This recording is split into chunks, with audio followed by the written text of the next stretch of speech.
ሰው ልጅ መጀመሪያ የተደሰተበት መንገድ የወሲብ መንገድ ነው። ወሲብ ጠንካራ የሆነ ኃይል ነው። እጮኝነት የሚባለው ጊዜ ምን ያህል ጊዜ ቢሆን ይመከራል? ቀለበት ማሰር በእጮኝነት ወቅት አግባብ ነው ብያለሁ። እግዚአብሔርን የሚፈራ እንደዚህ የሚያደርግ በቃ የሁሉም ነገር ጥግ ላይ ነው ሰው የሚፈልግ። እጮኝነት ላይ በጣም ብዙ ሰው ይጠራጠራል። እጮኝነት ውስጥ ሰው ሊንደረደር ሲል የመጀመሪያ ማየት ያለበት አንድ ነገር እቺ ሴት ትመቸኛለች፣ ይሄ ሰው የሚመቸኝ ረዳት ነው ወይ? ነገ የገነባሽውን ትልቅ ነገር ማፍረስ የሚችል አቅም አለው። ደግሞ አንድ ሰው ሁለት ሊያፈቅር አይችልም።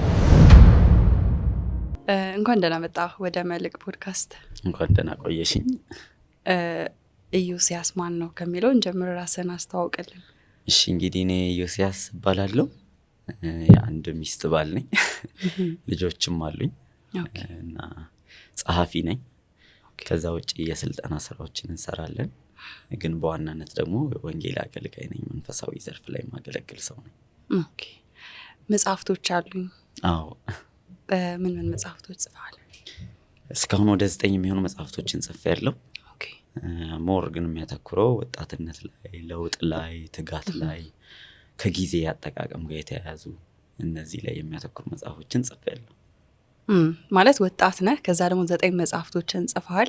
ህይወትንም ሳየው ኖርማሊ አሁን ለፖድካስት ብዬ ሪሰርች ማደርገው ነገር አለ። ግን ደግሞ ኖርማሊ በህይወት ደግሞ የምትከተላቸው ሰዎች አሉ፣ የምታያቸው ሰዎች አሉና ላይፍ በጣም ነው የሚያስቀናው። በጣም ጥሩ መንፈሳዊ ህይወት አለ። በትዳርም ጥሩ እንደሆንክ ብቻ ብዙ ነገር ላይ ጥሩ ነው ያለውና ወጣት ሆኖ እንደዚህ ማድረግ ብዙ ቻሌንጆች አሉት። ወጣት መሆን በራሱ ለብዙ ነገር የምንጋለጥበት የእድሜ ክፍላችን ነውና እንዲህ ይቻላል እንዴ ልበልክ? ይቻላል። እኔም በእርግጥ አጀማመሬ እንደዛ አልነበረም። ብዙ የባከኑ ዘመናቶችን ማሳልፌ ነበር። ኦኬ።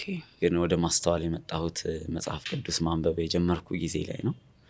አንድ መሪ ጥቅስ በህይወቴ ላይ አገኘሁኝ። እውነትን ታውቃላችሁ፣ እውነት አርነት ያወጣችኋል የሚል ጥቅስ አገኘሁኝ።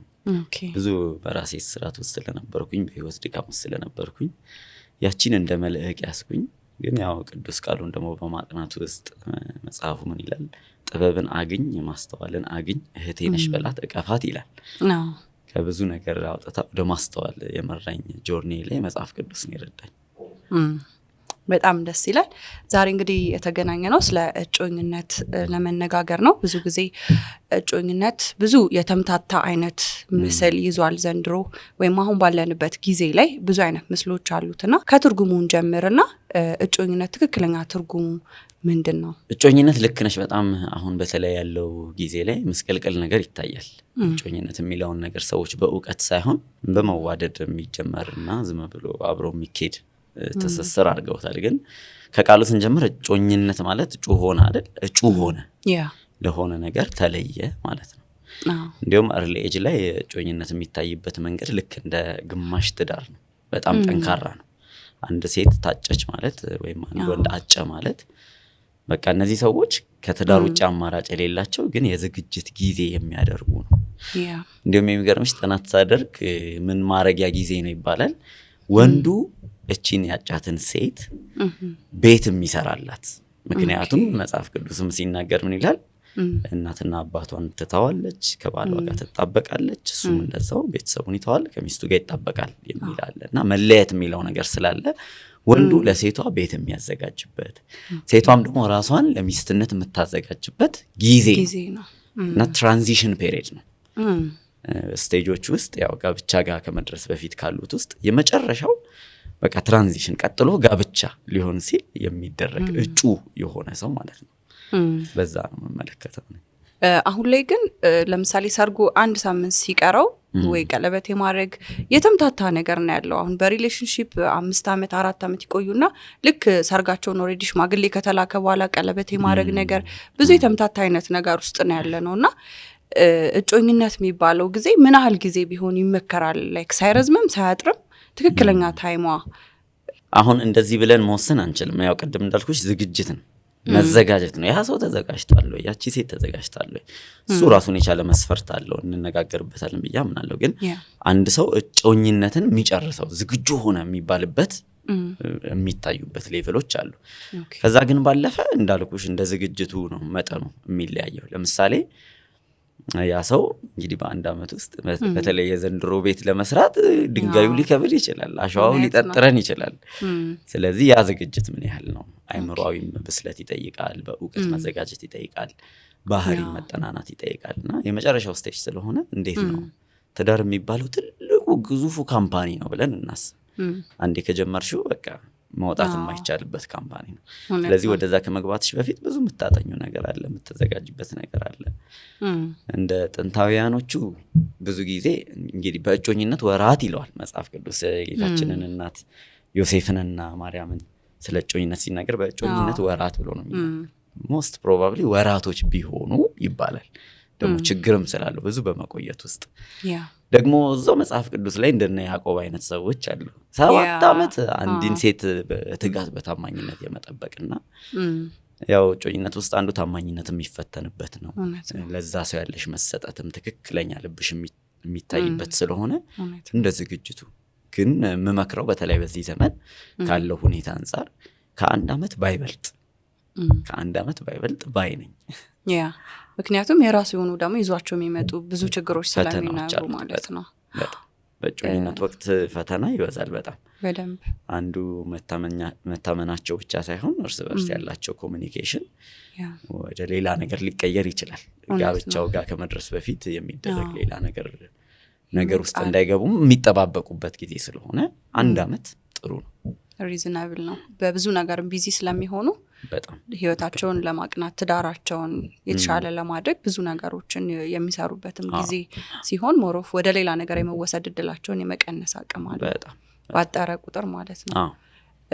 በኖርማሉ ወይም በትክክለኛው እንሂድና ሪሌሽንሺፕ አለ። አንድ ሰው ዴት ያደርጋል አይደል? ይሄ ሰው ለኔ ይሆናል አይሆን የሚልበትን ስቴጅ ካለፈ በኋላ ነው ወደ እጮኝነት የሚያሳድገውና ለምሳሌ ጥንዶች የሆነ ያህል በሪሌሽንሺፕ ይቆዩና ከዛ ወደ እጮኝነት ሊያድጉ ሲሉ ላይክ ትራንዚሽኗ የትኛው ስቴፕ ላይ ሲደርሱ ነው ወደ እጮኝነት ይሄ ሰው ለእጮኝነት ይሆናል ወይም እቺ ሴት በቃ ወደፊት ሚስቴ ልትሆን የምትችል ሴት ስለሆነች እንዴት ሊያውቁት ይችላሉ? የትኛው ስቴፕ ላይ ሲደርሱ ነው ወደ እጮኝነት መቀየር ያለበት ያ ሪሌሽንሺፕ? እኔ የምመክረው መጀመሪያ ከትዳር በፊት በራሱ 3 ስቴጅ መኖር አለበት ብዬ የማስብ ሰው ነኝ። ለሁሉም ሰው ላይሆን ይችላል። አንዳንድ ሰው ያው ፈጣን ዲተርሚኔሽን ክላሪቲ ያለው ነገር ከተቀበለ በቃ ጊዜ መውሰድ አይጠበቅበትም። እኔ ግን እንደራሴ የወሰድኩትም መንገድ እንደዛ ነው። ወደ ትዳር ሲሄድ አስቀድሞ ጓደኝነት፣ የትውውቅ ጊዜ፣ ያ ሰው ማን ነው፣ እቺ ሰው ማን ናት፣ እንደ ቋንቋ ምንድነው፣ በቋንቋ እንኳን ትግባባላችሁ ወይ፣ እድሜያችሁ ስንት ነው፣ በዚህ ኖርማል ትውውቅ እንደማንም ጓደኝነት። የመጀመሪያ ቀን የተገናኙ ሊሆን ይችላል፣ ሳምንት አብረው ሊቆዩ ይችላሉ፣ በስራ ሊገናኙ ይችላሉ። የጓደኝነት ስቴጅ ነው። ያ የጓደኝነት ስቴጅ በስሜታዊነት፣ በንግግር፣ በመልክ፣ በመቀራረብ እያደገ ሲወጣ መወዳጀት ሲሆን ምናልባት እንግዲህ ያኔ የፍቅር ጓደኝነት የሚባል ስቴጅ ውስጥ ይገባል። ፍቅር ጓደኝነት ማለት እጮኝነት ማለት ግን አይደለም።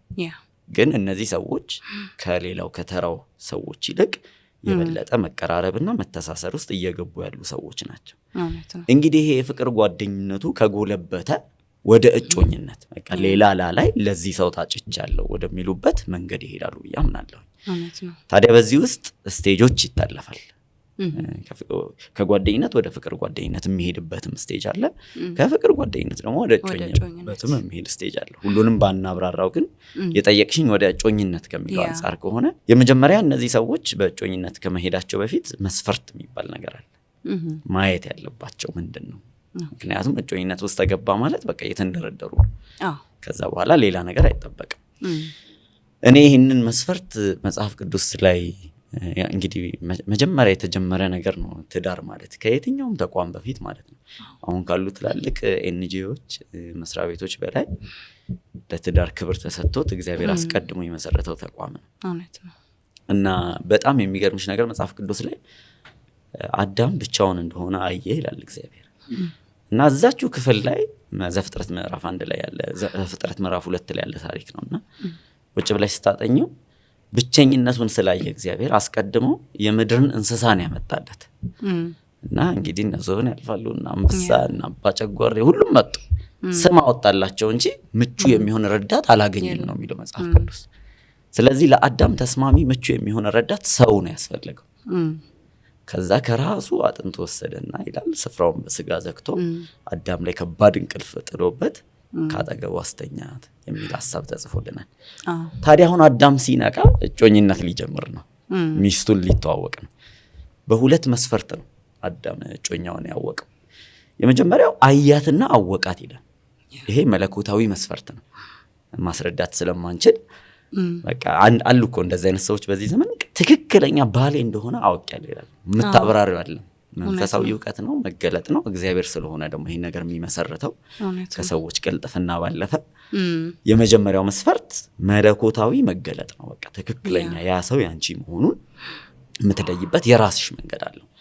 ለምሳሌ የመጀመሪያው የውስጥ ሰላም ትክክለኝነት ይሰማሻል ወይ? ሰላም ይሰማሻል ወይ? እርግጠኝነት ይሰማሻል ወይ? አሹራንስ ከመግባባት ባለፈ ማለት ነው። ሁለተኛ ግን ዓላማውን መርሳት የለብንም። እግዚአብሔር የሆነች ቆንጂዬ ሴት አዘጋጀለት ወይም የምታምር ልጅ አዘጋጀለት። በቃ ደስ የምትል የሚል አለ መስፈርቱ። የምትመቸው ረዳት ነው የሚል። ስለዚህ እጮኝነት ውስጥ ሰው ሊንደረደር ሲል የመጀመሪያ ማየት ያለበት አንድ ነገር እቺ ሴት ትመቸኛለች ወይ? ይሄ ሰው የሚመቸኝ ረዳት ነው ወይ? ስለዚህ የረዳት ፍለጋ ነው ጆርኒው። አብረሽ የምትኖሪው ሰው ትክክለኛ ረዳት፣ ምቹ ረዳት ነው ወይ? ከኔ ዓላማ ጋር የሚሄድ ነው ወይ? አብረን መዝለቅ እንችላለን? ከዚህ ሰው ጋር 40 ዓመት መኖር እችላለሁ፣ 60 ዓመት መኖር እንችላለን ብለሽ የምታይበት ነውና ይሄ ሁለት መስፈርት በቃ የማይሻሩ መስፈርቶች ናቸው ለኔ ቢሆን። እጮኝነት ላይ በጣም ብዙ ሰው ይጠራጠራል። ምን አይነት መጠራጠር አለው? ይሄ ሰው እውነት ትክክለኛው ሰው ነው? ሴትም ስትሆን እንደዛ፣ ወንድም ሲሆን እንደዛ አይነት ዳውት ውስጥ የመግባት ነገር አላቸው። አንደኛ ሰውየውን ያንን አጋራቸውን ወይም ደግሞ አገባለሁ ብለው ያሰቡትን ሰው መጠራጠር። ሁለተኛ ደግሞ የእግዚአብሔር ፈቃድ ነው ወይ ወይም ደግሞ የፈጣሪ ፈቃድ ነው ወይ ብለው ሁለቱ ነገሮች በጣም ግራ ያጋቧቸዋል። ለዛ ነው ጊዜ መውሰድ አስፈላጊ ነው። ጊዜ ያስፈልገዋል። አንዱ እንዲያውም እኔ 4 ሐሳቦች ልስጥ ለሚመለከቱ ይሄንን ነገር ለመፈተን ማለት ነው። ምንም ነገር ካልበሰለ አትመገቢው ምግብ ራሱ አይደል? ስለዚህ በነገሩ ስታቆዩ ግን እየበሰለ እየተስተካከለ ይመጣል። እውነት ነው። ለምሳሌ አንድ ምግብ ስታዘጋጁ ውህዶቹ ስለተሟሉ ብቻ አትበዩ አይደል? በእኛ ሀገር እንኳን አሰራር ሽንኩርቱን ትከትፊያለሽ፣ ቲማቲሙን ትቀጠቅጫለሽ፣ ዘይቱን ታዘጋጃለሽ፣ ጨው አለ። ሁሉንም ግን ዝም ብለሽ በአንድ ድስት ውስጥ ሚክስ አድርገሽው ብትበይ መልክ የሌለው ጣዕም የሌለው ነው የሚመጣው። ትክክል የሚሆነው ያንን ነገር እሳት ውስጥ ስታስቀምጪው፣ ከዛ በእሳት ውስጥ መቆየት ሲችል አንደኛ ጣዕሙን እያመጣ ይመጣል። ሁለት የጠነከሩ ነገሮች ይላላሉ። ለምሳሌ ጠንኳራውን የሽንኩርቱን ጣዕም አታቂውን በእሳት ውስጥ ሲያልፍ ይላላል፣ ግትርነቱ ይላላል፣ መለዋወጥ ይችላል። በቃ እጮኝነት ለኔ እንደዛ ነው። በብስለት ሂደት ውስጥ ማለፍ አለበት። ስትቆዩ ረጅም ጊዜ ስትቆዩ 1 ወር መቆየቱ 2 ወር መቆየቱ ከጓደኝነት ጀምሮ ያለው ቆይታ አንድ ገር ሰው ካለ በመካከላቸው ምክንያቱም ማምነው እኔ አልቆ የተሰራ የተቀመጠ ጣዖት አይደለም መጥቶ የሚሰጥሽ ሰው የራሱ ባህሪ ያለው እና እንደዚህ ካልሆነ አላገባም የሚል ራሱ አስተሳሰብ እኔ አልቀበልም። ለምን አንቺ ራሱ እንደዛ ነሽ ወይ የሚል ጥያቄ ይጠይቃል። ሰው ደግሞ ሁሉ የሚፈልገው ምን አይነት ነው ካልሽ በቃ በሁሉ ነገር የጨረሰ እግዚአብሔርን የሚፈራ እንደዚህ የሚያደርግ በቃ የሁሉም ነገር ጥግ ላይ ነው ሰው የሚፈልገው። እንደዛ አይነት ሰው ገና ነው የለም። ምናልባት የእግዚአብሔር ፈቃድ ነው ካልሽ አይቀር እሱን መስፈርት ካደረግሽ አንቺ ጋር አምጥቶ የምትሰሪው ሰው ሊያመጣ ይችላል። ሰራተኛ አርጎሽ ማለት ነው። ያንን ሰው እየገነባሽው እያደስሽው ሴቶቹን እየለወጥሽ የምትሰሪው ሰው ሊያመጣልሽ ይችላል። ስለዚህ በዚህ በመብሰል ሂደት ውስጥ ሲያልፍ ግን ምናልባት ቢያንስ እንኳን ወንዱ የሴቷ ባህሪ ልክ ካልሆነ መስተካከል ትችላለች ወይ? ይሄን እድል የሚሰጣጡበት ጊዜ ነው፣ የሚሰራሩበት ማለት ነው። እቺ ጋፕ ያቺ ጋፕ ናት።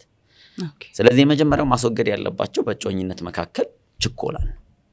ምንም ነገር የሚፈጥን የሚቸኩል ነገር አደገኝነቱን ተጠራጣሪ። በቃ ገበሬዎች ጥሩ የሚሉት ምሳሌ አለ፣ መጽሐፍ ቅዱሳዊም ነውና ይሄ አጭር መሬት የሆነ መሬት ዘር ከዘራሽበት ውሃ ከጠጣ ቶሎ ያድጋል። በቃ ፍሬያማ ሆንኩ ልትይ ትችያለሽ። ቶሎ ግን ያደገው መሬቱ አጭር ስለሆነ ነው። ውሃም ስታረጊበት ብዙ ወደ ሩቅ አይሄድም፣ ቶሎ ይገናኛሉ ከዘሩ ጋር። አፈሩም አጭር ስለሆነ ሩቅ ሄዶ ስር መስደድ አይጠበቅበትም። ግን ስር መስደድ ግን አይችልም። የበሰለ መሆን ታች ድረስ ግን ፈርፍሮ ሄዶ ያ ዘሩ ትልቅ ዛፍ የመሆን አቅሙ ግን ይቀጭጫል። ስለዚህ ፀሐይ በተኮሰ ጊዜ አቅም የለውም፣ ይደርቃል፣ ቶሎ ነው የሚደርቀው። እጮኝነት ውስጥም የሚቻኮል ነገር አደጋለሁ። ቶሎ ለምሳሌ ንክኪ ውስጥ የሚገባ ሰው፣ ቶሎ የቃላት ልውውጥ ውስጥ የሚገቡ ሰዎች፣ ቶሎ መያያዝ፣ የሆነ ነገር መቸኮል፣ ቶሎ ወደ እንጋባ የሚል ሰው ጥያቄ መፍጠር አለብሽ። መቼ ነው ስር የሰደደው ይሄ ነገር? መቼ ነው ግንኙነቱ የተጠናከረው? መቼ ነው የጎለበተው የሚለውን ነገር ማወቅ አለብን። ሁለተኛው ደግሞ ጨዋነት ነው። ጨዋነት የጎደለበት ነገር አንድ ወደ ክብር ሊመጣ ይችላል። መከባበር የሚጎለበተው በጨዋነት ውስጥ የአንቺን እሴት አክብሮ የእሱን እሴት መስጠት ሲችል፣ አንቺም እሱን ጉልህ ሚናውን ያለበትን ሁኔታ አክብረሽ ወደ እሱ መስጠት ስቺ። ሶስተኛው ዓላማ ነው። መጀመሪያ የተነሳንበት ሀሳብ ያ ነገር እግዚአብሔር ፈቃድ ነው አይደለም የምትይው እግዚአብሔር ወደ አንቺ የሚያመጣው አትሊስት በዓላማ ስትመሳሰሉ ነው። የዶሮ ጫጩትና የንስር ጫጩት አንድ ላይ መኖር አይችሉም። የሆነ ቀን ይለያያሉ። በቃ ግልጽ ነው። ያቺኛው ወደ ላይ ነው የምትፈልገው፣ እቺ ደግሞ ከታች መጫር ነው የምትፈልገው። ስለዚህ ዓላማቸው አንድ አይነት ነው ወይ ፍላጎታቸው፣ ወይ ደግሞ ወደ አንድ አይነት መቀረጽ ይችላሉ። ይሄ ደግሞ ሶስተኛ ነው። የመጨረሻው ደግሞ ስሜታዊነት ነው። ማስተካከል መቻል አለብን። ለምሳሌ ይሄም በሂደት መስተካከል ይችላል ወይ? ቁጡ ባህሪ ካላት ወይም ካለው ነገ የገነባሽውን ትልቅ ነገር ማፍረስ የሚችል አቅም አለው ቁጣ። እውነት ነው። ወይ ደግሞ ይሄ ማፌዝ ነገር ካለባቸው በጣም ረጅም አፍያሾች ከሆኑ ከቀልደኝነት ሲያልፍ ማለት ነው። እና እንደዚህ አይነት ባህሪዎችን በመለካካት ውስጥ በማየት ውስጥ ወደ ፈቃዱ መስመር መግባት ውስጥ ይቻላል ብዬ አምናለሁ። ኦኬ።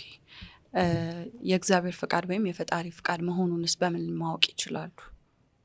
የብዙ ሰዎች ጥያቄ ነው ብዬ አምናለሁ። ቀደም አንዱ ያልኩት ይሄንን ሐሳብ ነው። ምንድነው እግዚአብሔር ለሕዝቡ በሰላሙ ይናገራል የሚል ጠቅሳለ ኢሳይያስ መጽሐፍ ላይ እና የውስጥ ሰላም ይሄንን አሁን እንዳልኩሽ በመግባባት በመናምን የምታመጪው ነገር አይደለም። ውስጥሽ ሰላም ይሰማሻል። ከዛ ሰው ጋር መሆንሽን ስታስቢ ምንም እኮ ባህሪው ጥሩ ሊሆን ይችላል፣ ባህሪዋ በጣም መልካም እፎይ የሚያስብል ሊሆን ይችላል፣ ግን የውስጥ ሰላምሽ ልክ ነው ወይ? ይሄ በጣም ትልቁ መለኪያ ነው። እግዚአብሔር ሕዝቡን በሰላም ስለሚመራ የሰላም አምላክ ነው እንጂ የሁከት አይደለም ይላል መጽሐፍ ቅዱስ። በዚህ መጀመሪያው የምትለዩበት መንገድ ነው። ሁለት ግን በአንድም በሌላም መንገድ እግዚአብሔር ይናገራል። እንዳልኩሽ ከውስጥ ምስክርነት ባለፈ ለምሳሌ በህልም ሊናገር ይችላል። ብዙ መጽሐፍ ቅዱስ ላይ እግዚአብሔር በህልም ሰዎችን አቅጣጫ የመራበት መንገድ አለ። ግን ደግሞ ያ ማለት እንዲው ህልም ሁሉ እጮኛሽን ይመርጥልሻል ማለትም አለ። ብዙ የተሳሳቱ ህልሞችም ሰዎች ስለሚመለከቱ ከስራ ብዛትም ህልም ይመጣል ይላል። ደግሞ ብዙ ጊዜ ሰዎች ያቺን እንደ መመሪያም ይወስዷታል። አቢዩዝ ይደረጋል የህልም ነገር። ሰምተሽ አታውቂም? በህልም አየሁ በህልም አየሁሽ ተባብለው የሚገናኙ። እኔ ራሱ አሁን ያለችኝ ሚስት ከማግባቴ በፊት ብዙ ሰው በህልም አይቻለውም ታይቻለሁ።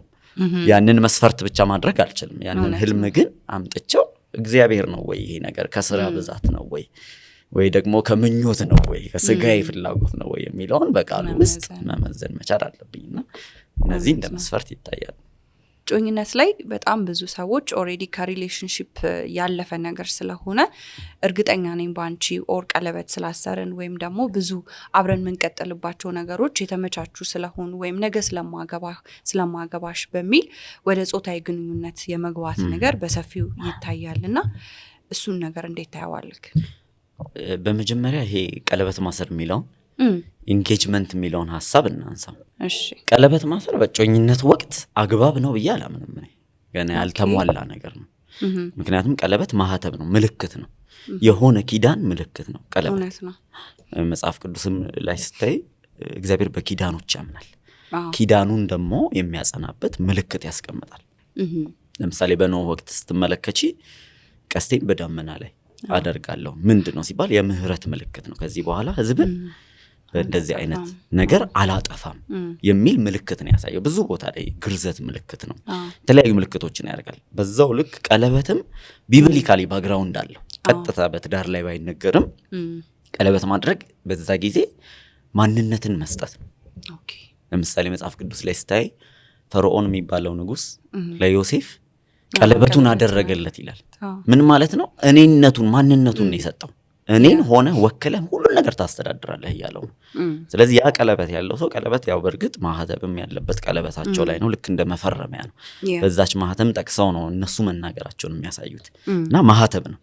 ስለዚህ ቀለበቱን አውልቆ ሰጥቶታል ማለት ማንነቱን ሰጥቶታል፣ ክብሩን ሰጥቶታል፣ እኔነቱን ወክሎታል ማለት ነው። ኪዳን አድርጓል ማለት ነው ከዛ ሰው ጋር። ማንም ሰው አይቶት ያውቃል።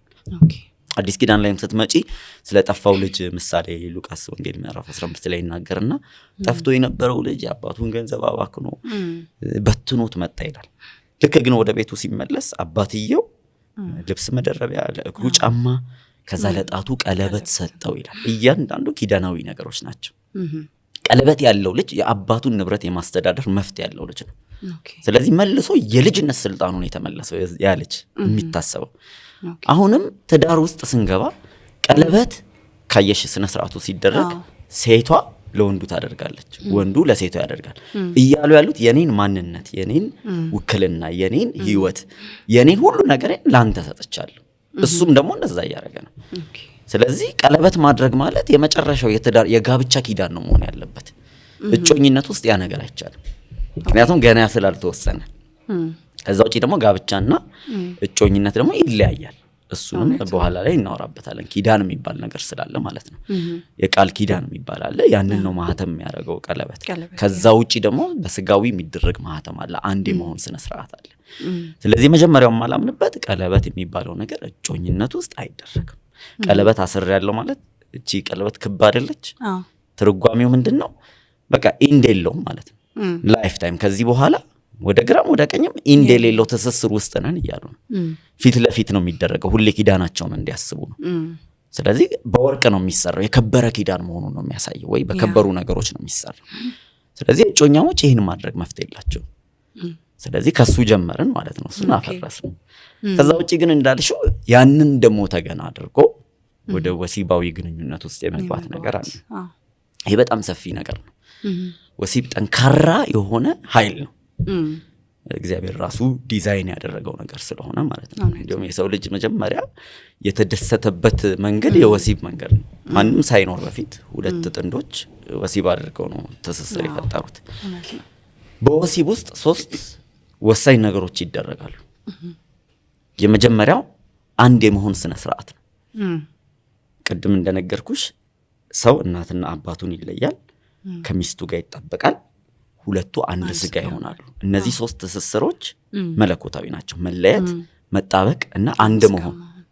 አንድ መሆን የሚለው ስነ ስርዓት በስጋ የሚለው በቃ ዳይሬክትሊ ስለ ወሲብ ነው የሚያወራው። በዛ ግንኙነት ውስጥ አንድ ይሆናሉ ነው የሚለው። ከዛ በኋላ በመለኮታዊ ዓለም አይታወቁም። ሁለት ሰዎች አሉ፣ አንድ ሰው ነው የሚታወቀው። ግን ይሄንን የሚገርምሽ ወደ ሳይንሱ ስናመጣው ሁለት ጥንዶች ግብረ ስጋ ግንኙነት በሚያደርጉበት ጊዜ የሚለቀቅ ሆርሞን አለ፣ የደስታ ሆርሞን አለ። ግን ይሄ ሆርሞን በወሲብ ብቻ ጊዜ የሚለቀቅ ነው። ሁለቱን በጣም የሚያስተሳስር ሆርሞን ነው። በስሜት አንድ ይሆናሉ። ማንም ያላየውን የሰውነት አካላቸውን ፕራይቬት የሚባለውን አካል እርስ በርስ ይተያያሉ። ከዛ ደግሞ በጣም የሚፈጠር ቦንድ አለ። አስቢው፣ ልጅ የመፍጠር ኃይል ያለው ቦንድ ነው ክሬት እየተደረገ ያለው። ስለዚህ በጮኝነት ውስጥ ያን ነገር ተጀመረ ማለት ይሄ ጮኝነት ፌድ ቢያደርግ ባያደርግም ደግሞ ኪዳን ውስጥ ስላልጸና ቅድም እንዳልኩሽ ነው። ምንም ጽሁፍ የሌለው ወረቀት ላይ ማህተም አድርጌ ብሰጥሽ ህጋዊ አይደለም። ምንድነው ምኑን ነው ያተመው? ገባሽ? እንደዛ እንደማለት ነው። ስለዚህ እነዚህ ሰዎች ቢለያዩ ፌል ቢያደርግ የተስስራቸው ወደ ጉዳት መሄድ ይጀምራል። ውል መፍረስ ይጀምራል። ኪዳን መፍረስ ይጀምራል። ስለዚህ አንድ የሚለው ባህሪ በጣም አደገኛ ነው። ሁለተኛው ግን በዚሁ አንድነት ውስጥ ደግሞ መንፈሳዊ ትስስር አለ። ምን ማለት ነው? ከዚች ሴት ግንኙነት እያደረገት ካለት ሴት ጀርባ እግዚአብሔር አንድ እንደሆኑ ስለሆነ የሚያውቃቸው ከሷ ጀርባ ያለ የበረከት ምልክት፣ የበረከት ትስስር በቤተሰቧ በዘር ማንዘሯ ያለ ባደረገችው መልካም ነገር እግዚአብሔር ያደረገላት በረከት ከጀርባ ያለ የምታመልከው አምልኮ ሁሉ ከዚህ ሰው ጋር ይተሳሰራል። በተመሳሳይ መልኩ የእርግማን ኪዳን ካለባት የእርግማን ኪዳን ካለበት ልክ ያልሆነ ትስስር ካለባት በአመጽ በግፍ የተላለፈ ነገር ካለ ወደዚህ ሰው ይተሳሰራል። ስለዚህ አንድ ሲሆኑ ጠንካራ ነገር እየተካሄደ ነው።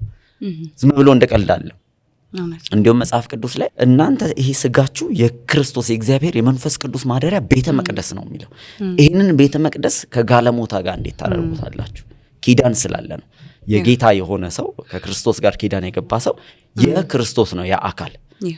ከዛ ደግሞ እንዲሁም መጽሐፍ ቅዱስ ላይ ይሄ ነገር ሲሪየስሊ ነው የሚያ እግዚአብሔር ከሌሎች ትራይቦች ለምሳሌ እስራኤላውያን ሆነው ከሞዓባውያኖች ጋር እንዳይዋደዱ የሚያደርግበት ምክንያቱ አንዱ ይሄ ነው። እነሱ ከጀርባቸው የሚመለክ የጣዖት አምልኮ አለ፣ የሚመለክ በዓልን የሚሰውለት ነገር አለ። እግዚአብሔር ከነሱ ኪዳን ጋር አይተባበርም። የሚያደርጉት አጸያፊ ነገር አለ እና ዘጸአት መጽሐፍ ምዕራፍ 25 ላይ አንድ ነብይ መጥቶ እርገምልኝ ብሎ ይጠይቀዋል። ህዝቡን ማለት ነው፣ እስራኤልን ህዝብ። የሞዓብ ንጉስ ነው እርገማቸው ብሎ ይጠየቀው። ከዛ ሰውየው ተመለከተ። ሰውየው መናገር የሚችል ሰው ነው፣ ጊፍትድ ሰው ነው፣ በለዓም ይባላል። ከዛ እርገም ሲባል ተመለከታቸውና እግዚአብሔር ተዋለው። ዩ ካንት አለ፣ ማድረግ አትችልም፣ ኪዳን ያለበት ህዝብ ነዋል። በአብርሃም ምክንያት ተላልፎ የመጣበት ኪዳን አለ ያ ህዝብ። እንግዲህ ያስብ እነሱ ላይ ያውቁት ይችላሉ። ተራራ ላይ ግን እየተደረገ የነበረ ነገር ነበር እና አትርገማቸዋለሁ። ከዛ ምን አደረገ? ቆሞ በመርገም ፋንታ ባረካቸው። እንዲሁም ስለ መሲሁ ሁሉ ትንቢት ተናገረ። ከዛ ያንን ማድረግ ስላልቻለ ኪዳን ያለባቸው ህዝቦች ስለሆኑ በአንድ መንገድ ግን ይሄን ኪዳን ማፍረስ ትችላለህ አለው። በጣም አደገኛ ምክር ነው የመከረው። የበለዓም ምክር ይባላል መጽሐፍ ቅዱስ ላይ። ራእይ መጽሐፍ ላይ የመጨረሻው ዘመን ላይ እንኳን ያለ ምክር ነው ይለዋል መጽሐፍ ቅዱስ። ከዛ ምን ይለዋል? ሴቶቻችሁን ለወንዶቹ ስጧቸዋል። አስቢ፣ በጣም ሲምፕል የሚመስል ከመንፈሳዊ ዓለም ይልቅ በስጋ በሚደረግ ግንኙነት እንደሚወድቁ ያውቃል። ከዛ ሴቶቻቸውን አጋቧቸው ይላል። ለሞመንት እነዛ ሴቶች ቤቶቻቸው ሲገቡ ጣዖቶቻቸውን ይዘው መምጣት ጀመሩ። ኪዳናቸውን አግበስብሰው አመጡ። የእስራኤል ህዝብ በቀላሉ ወደቀ፣ ከእግዚአብሔር ተላለፈ። ስለዚህ በወንድ ማድረግ ነው ቀለበት ማሰር ማለት። ከዛ ደግሞ አልፎ ሰው ወሲባዊ ግንኙነት ውስጥ ሲገባ በቃ በወንድ እያደረጉ ነው፣ አንድ እየሆኑ ነው። ስለዚህ አግባብ ነው ብዬ አላስብም። ከዛ ይልቅ የከበረው ስነ ስርዓት ጋብቻ የሚባለው ጋር ቢመጡ ትክክለኛ መንገድ ነው። ለምን ጋብቻ በራሱ ራሱን የቻለ መንፈሳዊ መስፈርት ስላለው ማለት ነው። እውነት ነው። እና ያንን እመክራለሁ ለእጮኝነት ላይፍ ማለት ነው። ፍቅር ብቻ ካለን በቂ ነው፣ መጋባት እንችላለን የሚሉ ሰዎች አሉ። በጣም የበዛም ነው ያሳሰብ አሁን ላይ ለፍቺ መጨመር ምክንያቱ እሱ ይመስለኛልና ሌሎች መኖር አለባቸው ብለን የምታስባቸው እሴቶች ምንድናቸው? ወይም እነዛ ጥንዶች ማዳበር አለባቸው ምትላቸው ወይ ስኪሎችም ሊሆን ይችላል፣ ብቻ እንደ እሴት የሚታዩ ነገሮች። እሺ እኔ አሁንም ሰው በፍቅር ላይ ተመስርቶ ወደ ጮኝነት ውስጥም ወደ ትዳር ውስጥም መግባት እንዳለበት አላምንም። ፍቅር ልክ እንደ ህፃን ልጅ መወለድ የሚችል ከዛ በእንክብካቤ የሚያድግ ነው። በመግባባት ውስጥ በመቆየት ውስጥ የሚዳብር ነው። ጠንካራ ትክክለኛ ፍቅር ይሄ ነው። ከዛ ውጪ ግን አጋፓው የሚባል ደግሞ ፍቅር አለ። ይሄ በጣም ጠንካራ ከምክንያትነት ውጪ የሆነ ፍቅር ነው። ትዳር በአጋፓው ፍቅር መጀመር አይችልም፣ ኢምፖሲብል ነው። ግን ወደ አጋፓው ፍቅር ይሄ መሰረት ያደረገ ምንም ነገር መሰረት ያላደረገ እግዚአብሔራዊ ፍቅር ማለት ነው፣ በምንም ነገር ላይ ያልተደገፈ ወደዛ ግን የሚያድግ ነው ፍቅር። ስለዚህ በዛ መጀመር ስለማይቻል አሁን የምትዩ ፍቅር ስሜታዊ ፍቅር ወይም ሳይት ላፍ መዋደድ ነው ሊሆን የሚችለው በእጮኛሞች መካከል ያለው። አንድ ሰው መነሻ ነጥብ ይኖረዋል። ወይ የሰውየውን ካሪዝማቲክ አይታው ልትወደው ትችላለች፣ ንግግር መቻሉን፣ መልኩን፣ ውበቱን፣ ወይ ደረቱን፣ ሰፊውን ደረቱን፣ ትከሻውን፣ ቁመናውን አይታው፣ ወይ እሱም ደግሞ ተክለሰውነቷን አይቶ አይኖቿን፣ የከንፈሯን ቅርጽ ተመልክቶ ንግግሯን፣ ባህሪዋን፣ ይሄ ሳይት ላፍ ነው በቃ። ያ ለእጮኝነት መነሻ ሊሆን ይችላል። ግን ማጽኛ ግን አይሆንም፣ ለትዳርም መሰረትም አይሆንም። ብዙ ሀገር ጥናት ሲደረግ ለምሳሌ ውጪ ሀገር ላይ አንድ ጥናት ተደረገና ፍርድ ቤት ላይ በጣም ብዙ ሰዎች ለፍቺ ይቆማሉና አንድ ጥያቄ ይጠይቃሉ። ተወጂዋለሽ ትባላለች። ተወደዋለሁ ምትል። ከዛ እሱንም ተወዳታለህ? እወዳታለሁ። ታዲያ ለምን ነው የምትፋቱት? ይሄ እኮ ትልቅ ጥያቄ ነው። ሰው እየተዋደደ ለምን ነው የሚፋቱ? አብሮ የመኖር ምክንያት ስላጡ ነው የተፋቱት።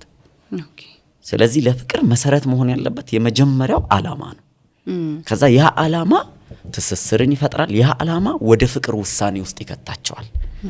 እግዚአብሔር የሰው ልጆችን ለማዳን ያለው ዓላማ ነው ትኩስ ፍቅር ውስጥ ከቶት ያመጣው ወደኛ። የሆነ ዓላማ አለው መዳን የሚባለው ዓላማ።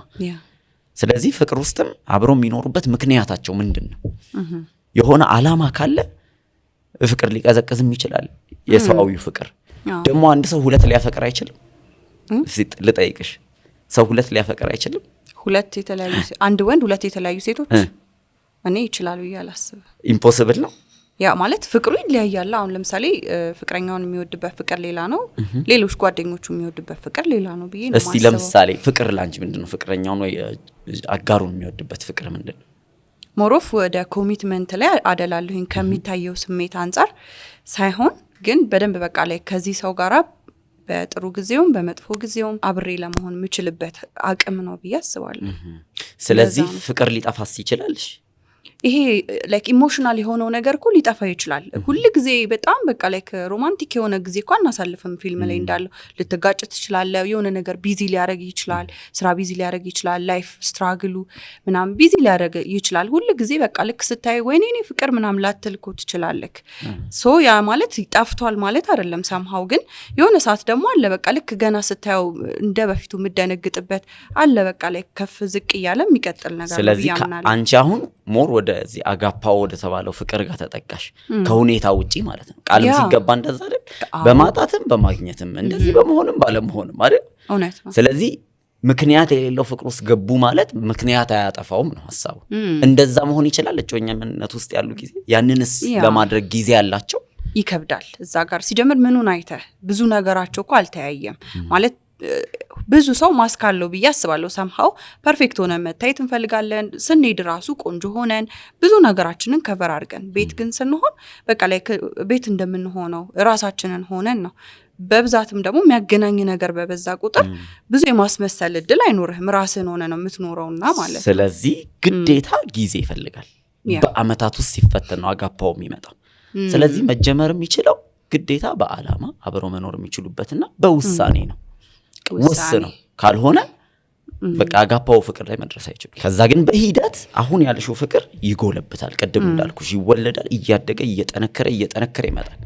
ከዛ ምንም መሳሳብም ላያስፈልጋቸው ይችላል፣ መሰማመጥም ላያስፈልጋቸው ይችላል። የጠነከረ የበሰለ ፍቅር ሆኗል ማለት ነው። ስለዚህ መሰረቱ አላማ ቢሆን ከዛስ በውሳኔ ቢቀጥሉ ከዛ ያ ፍቅር ተወልዶ ያድጋል፣ ይበረታል። ያ በጣም ቆንጆ አድርገን የመለስክልኝ። እሺ ይሄንን ካነሳን ትክክለኛ ባልሆነ መንገድ እጮኝነት መሰረት ወደ ሴክሹዋል ነገር ውስጥ የመግባት ነገር አለ።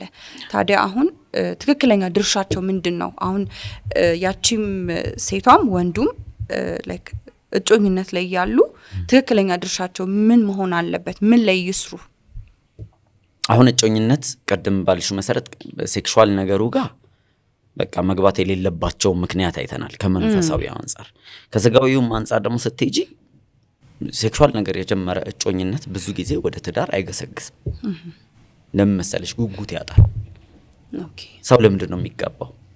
ትልቁ ነገር እኮ ለጋብቻ መነሳሻ የሚሆነው ያንን ነገር ጠብቆ ማግኘት መቻሉ ነው። ወንዱም ቢሆን ብዙ ጊዜ እኔ ሰዎችን መመክረው በተለይ ሴቶችን የተፈለገ ስሜታዊነት ፍቅር ውስጥ ቢሆኑ በእጮኝነት አንድ ላይ አልጋ ተኙ ማለት ከዛ በኋላ የማግባት ነገሯን ታጣለች። በቃ ለምን ያ ሰው ድራይቨን የሚሆነው እስከዛ ድረስ የጠበቀበትን የታገሰበትን ነገር ለማግኘት ብሎ ነው። ያ ጉጉት ነው ውስጡ የሚያስከትለው። አይሆንም የወንዶቹ ሳይድ ማለት ነው። በቃ ሲጀምር በትዳር ውስጥ ያለው የተለየው ደስታ ይሄ ነው እንጂ እኮ ምን ከማንም ሰው ጋር እኮ ትኖሪያለሽ። በህይወት አጋጣሚ እኮ ሴትና ሴቶች አንድ ላይ ይኖራሉ። በግሩፕም ልትኖሪ ትችያለሽ። አብሮ መኖሩ ብቻ አይደለም ትልቁ ነገር፣ አንዱ ሴክሹዋል ኢንተርኮርስ ነው።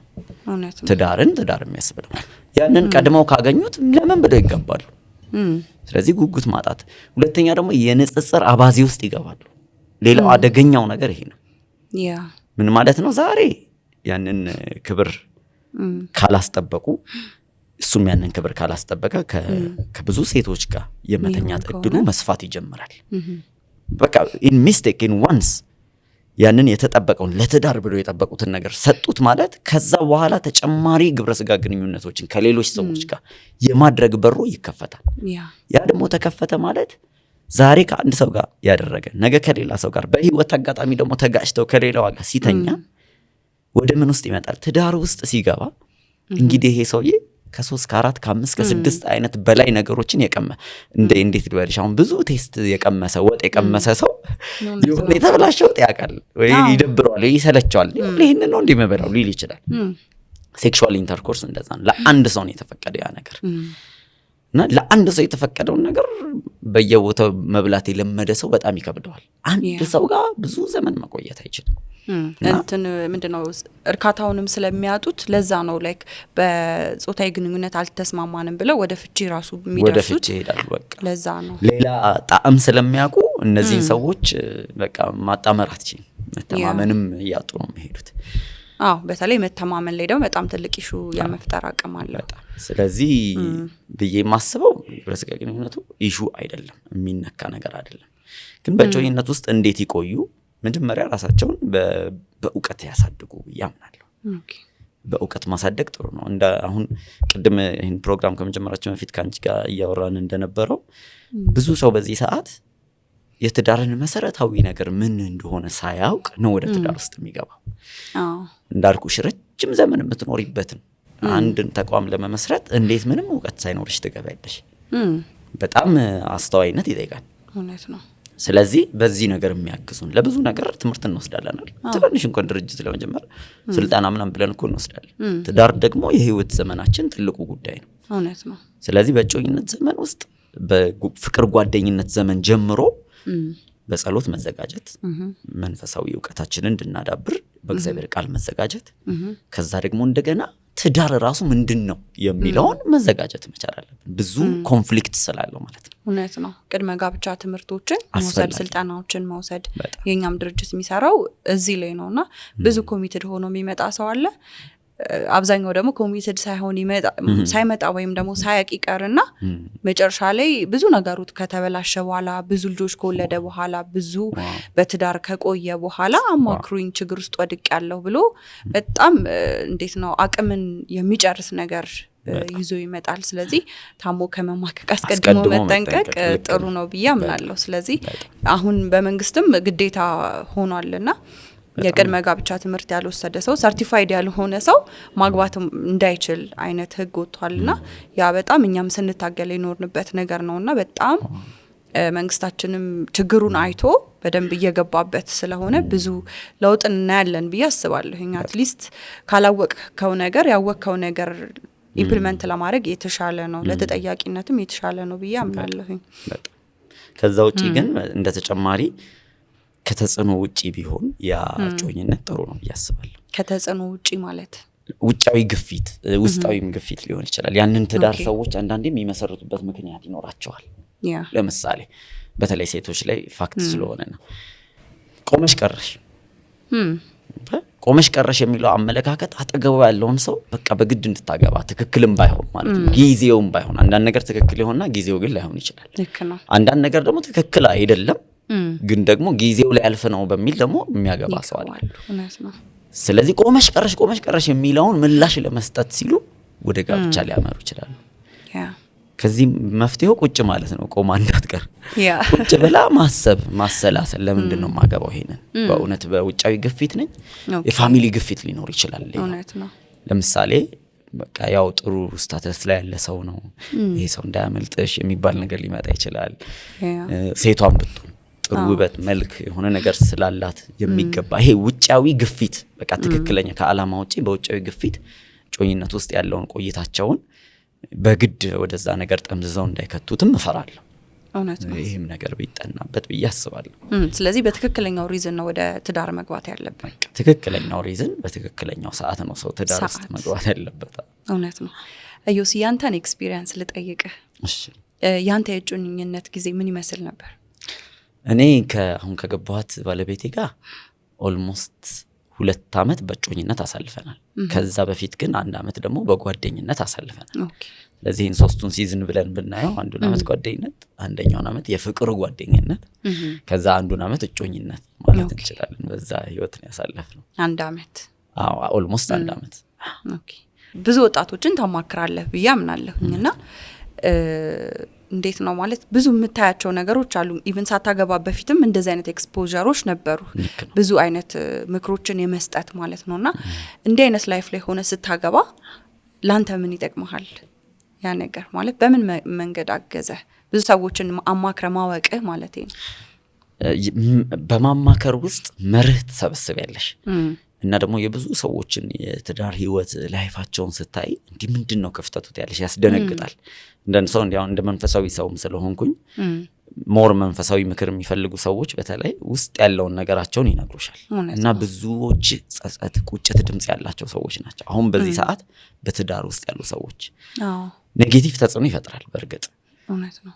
ምክንያቱም ለምንድነው ማገባው የሚል ነገር ውስጥ ገበለሽ ጫና ያደርግብሻል እውነት ነው። በዛው ልክ ደግሞ ለትዳር ያለሽም ክብር ይጨምራል።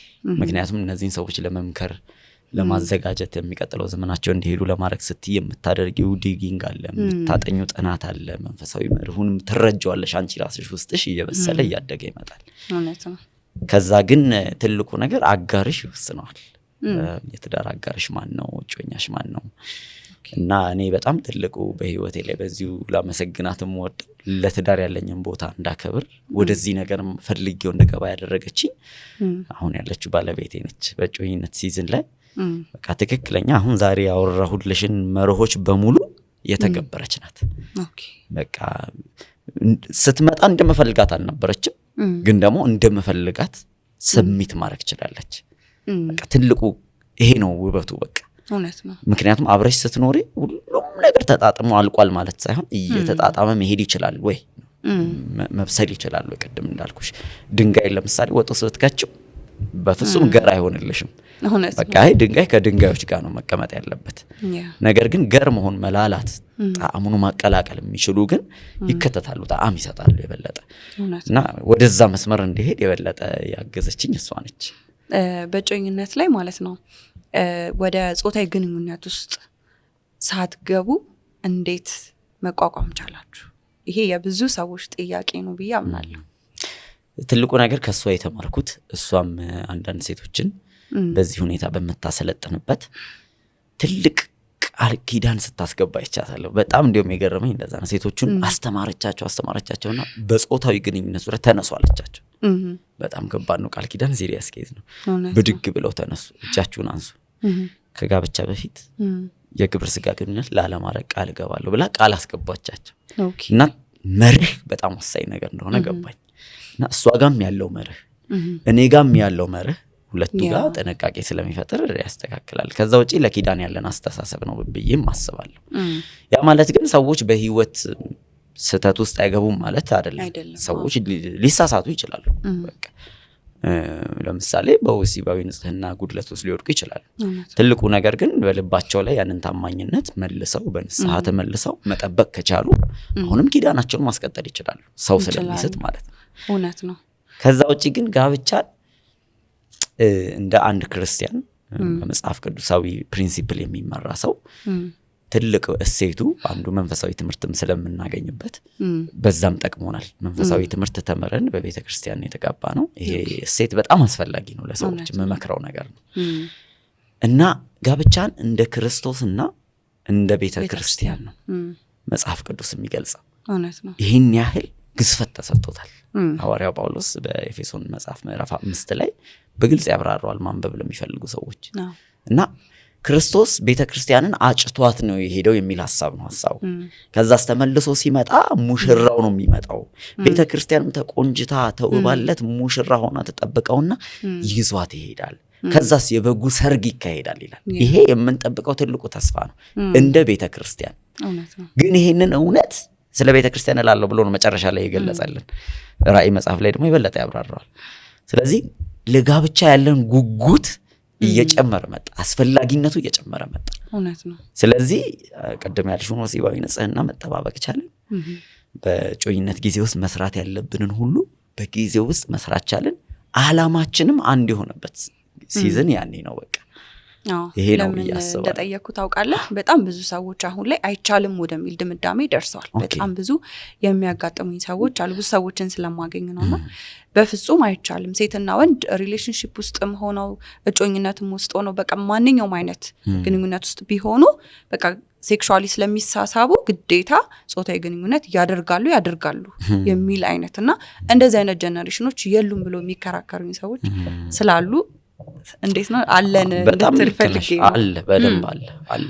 ሰው ግን የሚመስለው የሚውልበትንና የሚያየው ነው። እና መጽሐፍ ቅዱስ ላይ ጋብቻ በሁሉም ዘንድ ክቡር ነው፣ መኝታውም ንጹህ ነው ይላል። ይሄ ራሱ የተከበረ የሚያደርገው አንዱ በዚህ ንጽህና ከተጠባበቁ ነው። ይሄንን እሴት ማወቅ በራሱ ትልቅ ነገር ነው። ሁለተኛ ደግሞ መኝታው ንጹህ ነው ሲል አልረከሰም ማለት ነው። ከጋብቻ በፊት የተደረገ ውል ስምምነት የለም። ቅድም እንዳልኩሽ ኪዳን፣ አሁን ወደዛ ስመጣለሽ ኪዳን መጽሐፍ ቅዱስ ላይ ለምሳሌ ስታነቢ ሁለት ሰዎች የህይወት ስምምነት ሲያደርጉ ኪዳን ይገባሉ። በዛ ኪዳን ውስጥ ግን የሚደረግ ስነ ስርዓት አለ። ኪዳኑን የሚያጸና ምን ይደረጋል? ለምሳሌ ደም ይፈሳል። ደም ሳይፈስ ስርየት የለም ይላል ቅዱስ ቃሉ ራሱ። እኔና የዓለም ህዝብ ሁሉ የተዋጀንበት ትልቁ በረከት ክርስቶስ ደሙን ማፍሰሱ ነው። ምን ማለት ነው ግን ደም ማፍሰስ? ትርጉም አለው።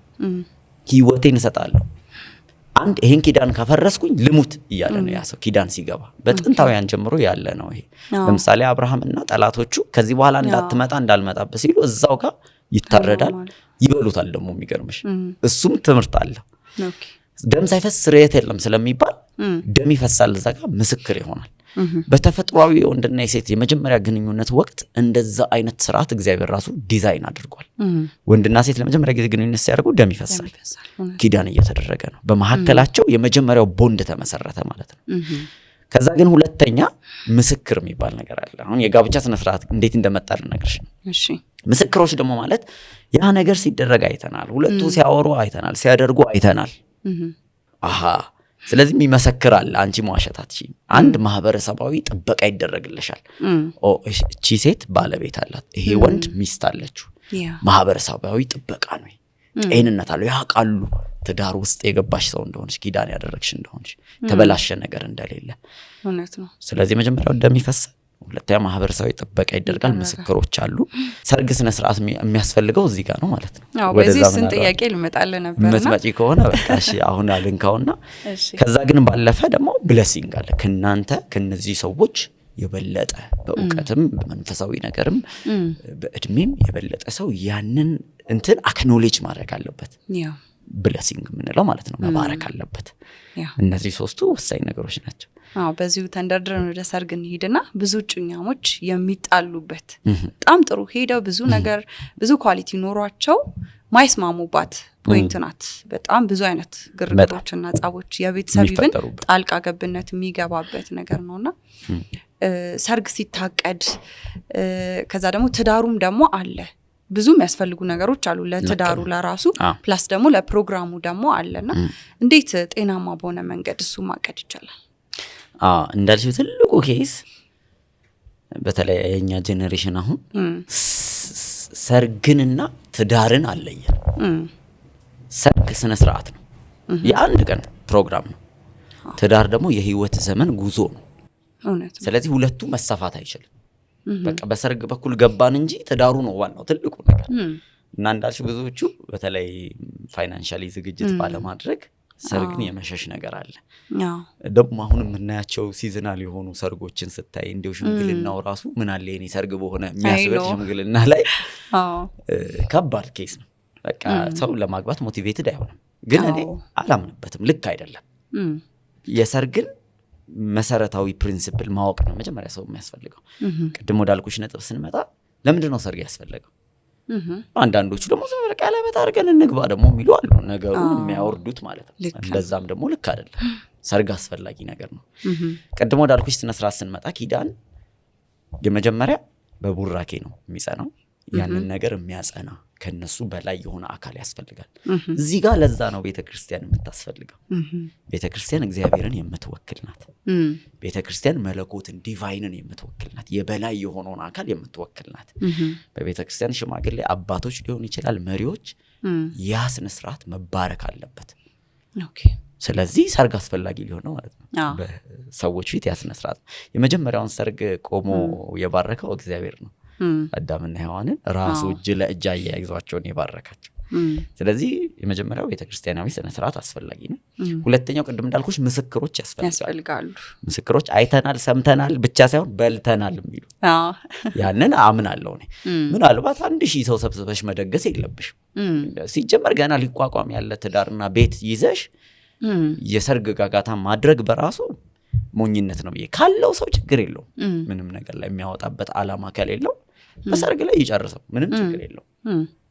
ወዳጆችም ትስስር ስለሆነ ማለት ነው። ግን ምስክሮች ያስፈልጋሉ። ከዚህ ምስክሮች መካከል ቤተሰብ ቢኖር ቤተሰብ የመባረኩንም ስነ ስርዓት ስለሚያደርግ ቤተሰብ ቢኖር የቅርብ ጓደኞች ቢኖሩ አስፈላጊ ሰዎች ኖረው ቢመሰክሩ። ምክንያቱም ነገ ያንቺ ሁኔታ ያንቺ ችግር እነሱንም ይመለከታል። በልተዋል ጠጥተዋል።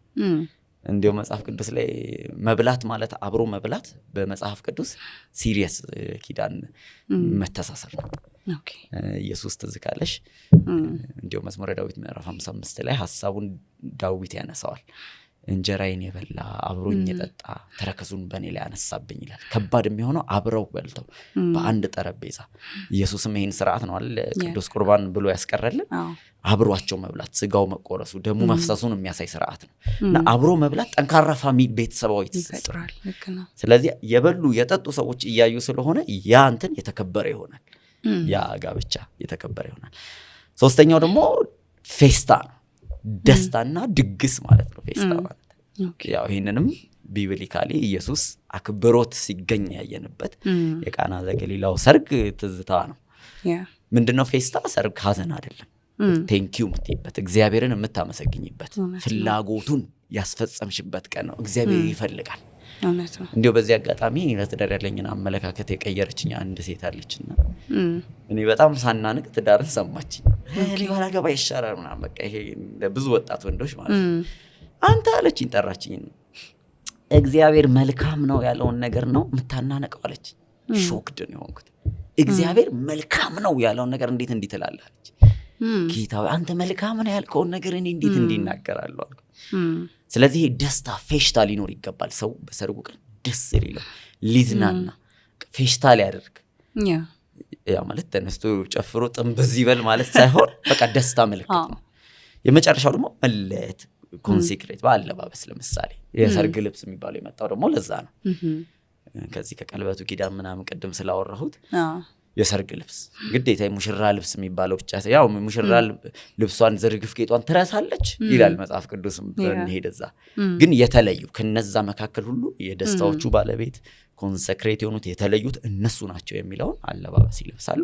በዚህ ስነ ስርዓት ከሆነ ትልቅም ይሁን ትንሽም ይሁን ብቻቺ መርህ ተከበር። ሰርግ ማለት ትዳር ማለት አይደለም፣ የአንድ ቀን ስነ ስርዓት ነው። በቃ ልባቸውን ሊያወርድ አይገባም ብዬ አምናለሁ። እውነት ነው።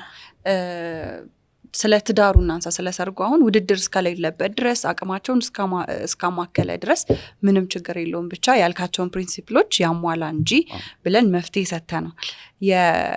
የቤት ዕቃ ነገር ደግሞ በጣም ብዙ ጭኛሞችን የሚያነካካው የሚያጋጭ ነገር ነውና ግዴታ ይሄ ዕቃ ካልተገዛ ትላለች ሴቷ ወይ እሱ እንደዛ ሊል ይችላል። አንድ ሶፋ ሊገዙ ሄደው ተጣልተው ሊመጡ ይችላሉ። ብዙ አይነት ፍላጎቶች ይንጸባረቃሉ። ብዙ አይነት ኬዞችን ማጋስ ነው የሚጀምረው። ከዛም በፊት እኮ ነው አረ በስማም የሰርግ እንትን ግጭት የሚጀምረው ካንቺ ዘመድ ማን ይጠራ ካንተ ዘመድ ማን ይጠራ ከሚለው ነው የሚጀምረው። እቃማ መግዛት እሱን የጨረረሰው ሰው እኮ በቃ ትዳር ውስጥ የገባ ሰው ነው ኦሬዲ። በጣም ግን ምንድነው እኔ የምጠይቀው ሰዎችን አንዱ የጮኝነት ወራት ውስጥ እቺ ነገር ትንሽ ቅርጽ ብትይዝ በጣም ቆንጆ ነው ብዬ አስባለሁ። መቅደም ያለበት ይሄ ነው። እንደው እኔ ሰርግ ስነ ስርዓቱ ላይ ከሚወጣው ወጪ በላይ እነዚህ ሰዎች ተያይዘው የሚገቡበት ቤት ቢሟላ አስቀድሞ ጥሩ ነው ብዬ አስባለሁ። ለምን ሊኖሩበት የሚገቡበት ቤት ነው። እውነት ነው። ስለዚህ ያንን በዚህ በጮኝነት ጊዜ 1 አመትም 6 ወርም ኦሬዲ ዝግጅት ነው። ቀደም እንዳወራ ነው በቃ ለ1 አመት እየታጨ ሰው ማለት እሱም የሚያዘጋጅበት ቤቱን እሷን ይዟት የሚገባ እሷም ለቤቷ የምትሆን ሴት እየሆነች የምትዘጋጅበት ነው። ብዙ ሰክሰስፉል ትዳር እንደዛ ነው ባይዘው። በጮኝነት ወራት ውስጥ ብዙ ነገር አብሮ ይሰራል። ግን አሁን ምንድነው ባላንሱ እኩል ላይሆን ይችላል። ቀደም እንዳልሽው ለምሳሌ ኢኮኖሚካሊ ችግር ካለ በመካከላቸው ወይ ደግሞ አንዱ ኢኮኖሚካሊ ስቴብል ከሆነ ሁለቱም ችግር አለ አላምንበትም። አንዱ በጣም ስቴብል ከሆነ ባላንስ ማድረግ የሚችል ማይንድ ሴት ከሌላቸው የተቃኘ ልቦና ከሌላቸው እሷ ሁለተኛ የመሆን ነገር አላት ወይ እሱ ሁለተኛ የመሆን ነገር ያዘቀዝቃል። እውነት ነው። ትዳር አንድ ላይ የሚሰራ ቤት አይደል? አንድ ላይ የሚያድግ ቤት አይደል? ስለዚህ አንድ ላይ የሚያፈሩት ነገር የበለጠ በጣም ፐርፐስፉል መሆን ይጀምራል። እውነት ነው። ስለዚህ ማተኮር ያለባቸው አንድ ላይ ሰርተው ማደግ እንደሚችሉ ማመን የመጀመሪያው። ከዛ ውጪ ግን ቀድመው ቢያዘጋጁም ባያዘጋጁም ግን በቃ ይሄ የመኖርን ጥበብ እና እውቀትን አሟልተው ቢገቡ ያስባለሁ። የሚቀየር ነገር ስለሆነ ሁሉ ነገር ይቀየራል። እውነት ነው። ባይዘ እዚህ መረዳት ላይ የምደርሰው አግብተህ ከቆየህ በኋላ ነው። በዛ ሰዓት አሁን እጮኝነት ላይ ያሉ ሰዎች ግን በጣም ነርቨስ ስለሚያደርጋቸው ነው። እንትኑ ሳይገዛ እንትኑ ቀርቶ ከዛ ምን እንሆናለን ብቻ ብዙ አይነት እንትኖች አሉ። የፉክክር ቤት ሳይዘጋ ያድራልም እንደሚለው በተለይ ማስተዋል የሌላቸው ቤተሰቦች ከሆኑ ያው ሰው መጥቶ ሲጠይቅ ምንድነው የሚያየው የሚለው ነገር ሞር ያሳስባቸዋል። እውነት ነው። ስለዚህ ሁለቱ እስከተስማሙበት ድረስ የተስማሙበትን አይነት ነገር ቢያደርጉ መልካም ይሆናል። እንጋባለን ብለው ኦር ቀለበት በማሰር አላምንም ብለሃል። ግን አሁን ላይ ያው ፕሮፖዝ የመደራረግ ባህል እንትን እያለ ነው፣ ላይክ እየጨመረ የመጣ ነገር ነው። አግባኝ ብላ ስትለው ሴት ቀለበት ያስርላትና በቃ ይጠፋል ወንዱ አይነት ነገርና በጣም ብዙ ሴቶች ያንንም ሰው እንዳይተውት ኦሬዲ ቃል ተገባብተናል ብለው የማሰብ ነገር አለ። ከዛ ደግሞ ብቻ የራሳቸውን ውሳኔ እንዳያሱን የሆነ ውዝግብ ውስጥ የሚከቱ አይነት ወንዶች አሉ። ቀለበት ያስሩና ይሄዳሉ። የወንድ ልጅ ኬዝ ብዙ ጊዜ ወደ ትዳር እንዳይሄድ የሚያደርገው ፋይናንሻል ስታተስ ነው ቶፕ ላይ የሚገኘው። ግን እሱ ብቻ ደግሞ አይደለም። እርግጠኛ አይደለም ይሆን ይሄ ሰው ምናልባት ብለሽም እንድትጠይቂ ጊዜ እየሰጠሽ ሊሆን ይችላል። አንዳንድ ጊዜ ለጊዜሽ ቫልዩ ማድረግ አለብሽ። እንደ ቢራቢሮ አይነት ሰዎች ስላሉ ማለት ነው። በነገራችን ላይ ቢራቢሮ ንብም ይቀስማሉ። ሁለቱን ግን ልዩ የሚያደርጋቸው ቢራቢሮ ቆንጆ አበባ ሄዳ ትቀስምና ጀስ በቃ ኃይሏን ነው የምታጠናክረው። የምትበርበት ያረችም ትልቁን ክንፏን የሚያዳብርላት ጉልበቷን ብቻ አጠናክሮ ለራሷ የምትኖረው። ንብ ግን ስትቀስም ማህበረሰብን ታስባለች፣ ፋሚሊዋን ታስባለች። ሙሉ ቀፎን አስባ ነው የምትቀስመው። ይዛው ሄዳ ለክረምት ወር የምትጠብቀው ነገር ነው። ማር ነው ጣፋጭ ነገር የምታወጣበት ነው። ስለዚህ ቁም ነገር የሚያስቡ ወንዶችም ይሁኑ ሴቶችም፣ ያው ሴቶችም ሊኖሩ ስለሚችሉ ቁም ነገር የሚያስቡ ሴቶች ነጋቸውን በማሰብ ነው የሚያከማቹት። ስለዚህ ነገን ደግሞ ትስስር ውስጥ መግባት ስትጀምሪ ትዳርን ነው እንጂ የምታስቢው የተንጠለጠለ ነገር ላይ ልብሽን አታስደግፊ። ትዳር ማለት ሴኩሪቲ ነው፣ በቃ ሴፍቲ ነው። ያላገባትን ሴት ምንም ቀለበት ቢያስርላት፣ ቀለበቱንም ስለማላምን ቀለበት ቢያስርላት፣ ቤት ቢከራይላት እስካላገባት ድረስ ሴፍ አይደሉም። ማግባት ግን ማለት ሰው አለ፣ ሰው አይቷል፣ መስክሯል፣ በህዝብ ፊት ነው፣ ቀለበት ታስሯል፣ ኤቭሪቲንግ በቃ የጸና ሆኗል። ስለዚህ ሴኩርድ ትሆናለች። አሁን እሱም ቢሆን ሴኩርድ ይሆናል። ስለዚህ ሩቅ የሚያስብ ሰው ይህንን ነገር ተረድቶ ወደ ጋብቻ ነው መሄድ ያለበት። በቃ ቀለበት አስሮ መጥፋት የሚባል ነገር የለም። ቀለበት ያስረላት ራሱ ለምን ነው የምታስረልኝ? ይሄ ማለት ይሄ ነው ትርጉሙ የሚል አመለካከት ሴቶቹ መግባት። ችግሩ አሁን ሴቶቹ የሚፈልጉት እንደዛ ነው። ተንበርክኮ ታገቢኛለሽ ወይ ተብሎ ፎቶ ቀጭ ተደርጎ እንዲለጠፍ ስለሚፈልግ ነው። ግን በዛ ልክ ማቅለል የለባቸውም። ለምንድን ነው እንደዛ የሚደረገው? ይሄ ነገር የተወሰነ ነገር አይደለም። ማሳወቁ ጥሩ ሆኖ ሳለ ግን ቀለበት ማሰር ደረጃ መድረስ አግባብ ነው ብዬ አላምንም። ደግሞ ያጋጥሙሽም አሁን በተለይ ሶሻል ሚዲያ ላይ በዛ ነገር ውስጥ ካለፉ በኋላ መለሰው ደግሞ ወደ መለያየት ነገር ውስጥ ይገባልና ለሰውም ጤነኛ አይምሮ አይሰጥም። ግን ደግሞ ይሄንን ትረዳው ነው መጀመሪያ። አሁን አንቺ ለምሳሌ ኢንጌጅመንት አድርጋ ሰው ሁሉ አጨብጭቡላት በሶሻል ሚዲያ የተለቀቀችን ሴት መለሰሽ ሌላ ወንድ መጥቶ ኢንጌጅ ለማድረግ አይከብደውም? በቃ የሆነ ብቻ ያጣል፣ እንትኑ ነፃነቱን ያጣል። እሱም ቢሆን እንደዛ ካደረገ ነፃነቷን ታጣለች። ይሄ ልጅ ትላንት እንደዛ አድርጎ ትቶ መምጣት የቻለ ነው። እኔንስ እንደዛ ቢያደርገኝ። ግን ከሁሉ በፊት ግን ትረዳው ይረዳት ብዬ አምናለሁ። ምናልባት ይሄ ሰው ፋይናንሻል ችግርስ ቢሆን ያለበት እንዴት አድርጌ ሰርጉን እደግሳለሁ፣ እንዴት አድርጌ የቤቱን ጉዳይ እንዴት አደርጋለሁ መረዳት ከቻለች እሷም እሱም ቢሆን አብረው ሴትል ማድረግ ይችላሉ። እሷም መታጠፍ የምትችለው ነገር ካላት ግዴታ እንደው ቤተሰቧ 40 ዓመት ሙሉ ድል አድርገሽ ነው ማግባት ያለበሽ ምናምን ብሎ ሰብኳት ከሆነ በጣም ከባድ ነው የሚሆነው። ጫና ይገባባቸዋል። እሱም ያንን ፕሮቫይድ ማድረግ የማይችል ከሆነ ጋብቻው ይንጓተታል ወይ ይቀራል፣ ለመሸሽ ይገደዳል፣ ይሸሻል፣ በቃ ግዴታ ይሆናል። እሱም ደግሞ እንደዛ የሚጠበቅበት አይነት ከሆነ ከቤተሰብ ያንን የማድረግ ፕሮቫይድ የማድረግ አቅም ከሌለው ጋብቻውን ሊተወው ነው። እንዳልኩሽ ጋብቻው ሰፊ ትልቁ ድርጅት ነው። ድርጅት ደግሞ ምንም ነገር ከዘር ይጀምራል። ዘር እያደገ ጠንካራ ዛፍ ይሆናል። ቅርንጫፎች መሸከም የሚችል ፍሬ መሸከም የሚችለው በአንድ ጀንበር አይደለም። ስለዚህ ዛሬ ፋይናንሻሊ የለውም ማለት ያ ሰው ነገ አይኖረውም ማለት አይደለም። እያደገ ይሄዳል። እንዲያውም እሷ ብታባብለው የኔ ጀግና ብቻ እንጋባ እንጂ ሁሉ ነገር እግዚአብሔር ያዘጋጃል። ሲጀመር እኮ ትዳር በራሱ ማለት በረከት ነው። መጽሐፍ ቅዱስ ሚስትን አገኘ ማለት በረከት አገኘ ማለት ነው የሚለውን ስብከት በጥበብ ብትሰብከው ይሄ ሰው የማይማረክበት ምክንያት የለውም። እውነት ነው። ገባሽ? ጥበብ ግን ያስፈልጋል። ቤትን ለመስራት ቤት በጥበብ ይሰራል ነው የሚለው። እኔም ቻሌንጅ ውስጥ ስላለፍኩበት ነው ጠንከር አድርጌ ነገርኩሽ። ይሄ ፍርሃት ነበረኝ። እንዴት ነው ፋይናንሻሊ ፕሮፋይል ለሰርግ የተሳለው ትልቅ ስዕል ስላለ በቃ መጋባቱን ነገር ሌት የማድረግ ነገር ውስጥ ትገቢያለሽ። በዛ ውስጥ ግን ብዙ ፈተና ውስጥ ትገቢያለሽ። እውነት ነው። ከዛ ግን ይሄ አመለካከቷ እየቀየረ ይመጣ። ከዛ እኔና እሷ ጋር በሰርጉ ዙሪያ ላይ መወሰን የምንችለው ነገር እየተስማማ ወጣ። ብዙ አስፈላጊ ነው የምትላቸው ነገር ጣለችልኝ። እንግዲህ ከትላልቅ ወጪ ከሚቆጥበው አንጻርም ብቻም ሳይሆን በቃ ይሄ እኔም ጋር እሷም ጋር ኩል ካልሆኑ ነገሮች አንጻር ተቀናነስን። እኔም ቀነስኩ እሷም ቀነሰች። ከዛ ጋብቻው ፖሲብል ሆነ፣ ትዳሩ ፖሲብል ሆነ። መግቢያው በሩ ቀለል አለልን ማለት ነው። ስለዚህ ገባን። ከገባን በኋላ ሁሉ ነገር ቢውልድ ይደረጋል። በቃ ያ ነው የጠቀመን። ይጠቅማል ብዬም አስባለሁ ለብዙዎች። እውነት ነው። ኢቭን አሁን ሁሉን ምቃ ራሱ ገዝቶ ጨርሰው ሰው ሲገባ የሆነ ሰዓት እኮ በቃ ይደብርሃል እኮ የሆነ ብቻ ግን አዲስ ነገር ስትገዛ አብረህ ስትገዛ ስትፈልግ ያንን እቃ ብቻ የሆነ የራሱ የሆነ ደስ የሚል ነገር አለው። ቢውልድ እየተደረገ ያ ነገር እየተገነባ ሲያምር በቃ ውበቱ ደስ የሚለው እንደዛ ሲሆን። ስለዚህ ግዴታ ሁሉ ነገር አልቆ አይደለም ወደ ትዳር መግባት ያለባቸው። ባላቸው ወሳኝ በሚባሉ ነገሮች መግባትም ይቻላል። እዚህ ላይ የቤተሰብ ድርሻ ምንድን ነው? ቤተሰብ መጀመሪያ ይህንን ነገር ቅድም እንዳልኩሽ ከተጽዕኖ ፈጣሪነት ይልቅ አስተዋይ መካሪነትን ድርሻ ቢይዙ ብዬ አስባለሁ። ከላይ ሆነው ከሩቅ ሆነው ጠንካራ የምክር ስንዝሮችን ቢሰጡ ጥሩ ነው። የቤተሰብ ጣልቃ ገብነትን የምቃወም ሰው አይደለሁም እኔ። ግን ደግሞ ባውንደሪ የሚባል ነገር አለው። ሁለቱ አንድ ከሆኑ በኋላ አይደለም ይሄ ጣልቃ ገብነት። ሳይሆኑም በፊት በእሴቶቻቸው መግባት አይችሉም። ለምሳሌ ከዓላማቸው ጋር መግባት አይችሉም። የራሳቸው ጥሪ ስላላቸው እነዚህ የሚጋቡት ሰዎች። ከዛ ይልቅ ግን ከሩቅ እንደዚህ ያዩ ልክ አብርሃም ለልጁ ይስሐቅ ሚስት እንዲመርጥ ከላይ ማየት ስለቻለ ነው።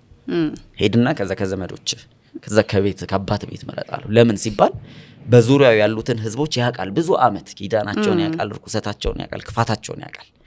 በተመሳሳይ መልኩ ደግሞ ያዕቆብ ወንድም ኤሳው የሚባል ደግሞ አሞራውያንን መርጦ ሲያገባ ማይሆን ነገር ቤተሰቡን ያሳዝን ነበር ይላል። መጨረሻቸውም በዛው ልክ አልሆነ። ስለዚህ ቤተሰብ ጣልቃ ገብነት እንዲሁ እንትናን አግባ ከሚል ይልቅ ሳይት መስጠት ይችላሉ። እንዲህ ይደረግ እንዲህ ቢሆን ይሄንን ሳይት ማመንጨት ይችላሉ። ከዛ ውጪ እንግዲህ ቤተሰባዊ እሴትም የሚገነባበት ነው። ቤተሰብ ትልቁ ኃላፊነቱ እነዚህን ሰዎች ትዳር ጋር ከመድረሳቸው በፊት ከልጅነት ጀምሮ የሚያበቁበት ዝግጁነት፣ ስለ ትዳር ያለውን ነገር በደንብ ማስተማር፣ እጮኝነት ምን ማለት እንደሆነ ከህይወታቸው ጀምሮ ቢቻል ከህይወታቸው በትዳራቸው ውስጥ ያለው ነገር አንድ ልጅ ፉል ጤነኛ ሆኖ የሚያድገው ቤተሰባዊ በእናትም በአባትም ያለውን ሁለቱንም ከለላ ማግኘት ሲችል እውነት ነው። ያ ጤነኝነት በልጁም ይቀጥላል። አንዱ ግን ከፈረሰ ልጁ ጋር የመፍረስ እድሉ እየጨመረ ይመጣል። ስለዚህ በተቻለ መጠን ልጆች ጋር እያሉ ነው መስራት የሚችለው ፋሚሊ። ካገባ በኋላ በቃ አይቻልም። ያንን ነው የምቀበለው። እውነት ነው። በመጨረሻ አሁን ላይ እጮኝነት ላይ ስቴጅ ላይ ለሚገኙ ሰዎች ምን ትመክራለህ? እጮኝነት ላይ ላሉ ሰዎች ትልቁ ምክሬ ሁሉ ነገር ያልፋል፣ ሁሉ ነገር ይቀየራል፣ ሲዝን ይቀየራል፣ ዘመን ይቀየራል፣ እድሜ ይቀየራል። ስለዚህ እግዚአብሔር ብሎ ትክክለኛውን ሰው የእግዚአብሔርን ፍቃድ እንዳገኙ የሚሰማቸው ሰዎች ነገሩን በበሰለ ሁኔታ ወደ እድገት አድርጎ ከዓላማ ጋር አያይዞ ወደ ትዳር ቢገቡ። ቀደም እንዳልኩሽ እግዚአብሔር ትዳርን ምን ብሎታል? መልካም ያለው ነገር ነው። መልካም ያለን በምክንያት ነው። ትዳር ውስጥ ገባኔ ትልቅ የሚገርምሽ ነገር በብዙ ተባረክያለሁ በህይወቴ በብዙ አቅጣጫ። የእግዚአብሔር ቃል የሚሰራ እንደሆነ እግዚአብሔር ያዘጋጀልን ነገር ለጥቅማችን እንደሆነ የተረዳሁበት ነው። ከዛ ውጪ ደግሞ አግባብ ያልሆኑ እጮኝነቶች ልክ ያልሆኑ ጊዜን የሚያጠፉ ሰላም የሌለባቸው ከሆኑ ከወዲሁ ቢገቱት መክታት ስለሚቻል የመጨረሻ እድል እጮኝነት ላይ ነው። በቃ ያንን ነገር ለመለየትም ለመቀጠልም ማድረግ የምንችለው። ጌታችን እናት ማርያም እንዳረገዘች ባወቀ ጊዜ ዮሴፍ ባለማወቅ እጮኛዋ ዮሴፍ ምን አለ በአጭር አማርኛ ሲናገር በእጮኝነት ወራት በስውር ሊተዋት አሰበ። በስውር የተባለበት ምክንያት ምንድነው? ኦፊሻል ሆኗል፣ ፐብሊክ ሆኖ ነበር። ግን ያለችበትን አይቶ በቃ በስውር እሱ ጻድቅ ሆኖ ነው የሚለው መጽሐፍ ቅዱስና የመተው ሲዝንም ነው። የመጨረሻ የምታዩበት ሲዝን ነው። መተው ያለበትን እጮኝነት በፍርሃት በምናምን ከማስቀጠል ይልቅ እዛው ጋር አቁሞ ትክክለኛ ወደ ሆነው መሄድ። ከዛ ውጪ ግን እግዚአብሔርን ፍቃድ መጠየቅ መጸለይ ትልቁ ትርጉም የሚሰጠው ትዳራቸውን ምንድነው ትርጉማችን መጋባታችን አንተንም ምን ጠቅመህ ምንድነው ለምንድነው አንድ ያደረከን ፍላጎት ምንድነው ከኛ መፈልገው ምን ሰራለ ስራ አለ ወይ ነው ወይስ ዝም ብለን እጅ ለእጅ ተያይዘን ሲኒማ እንድንሄድ ነው ወይ ልጅ ወልደን ምናምን ቆንጆ መኪና ውስጥ በር እየከፈተልኝ እንድገባ ነው ወይ? ይሄንን ለይቶ ማወቅ ለትዳሩም ክብር እንዲኖረን ያደርጋል። ትዳሩንም እንድንገባበት እንድንቀጥለውም ብቸኛ የሚሰጠን ኢነርጂ ነው ብዬ አስባለሁ። ይሄንን ነው መመክረው። እንግዲህ እውነትም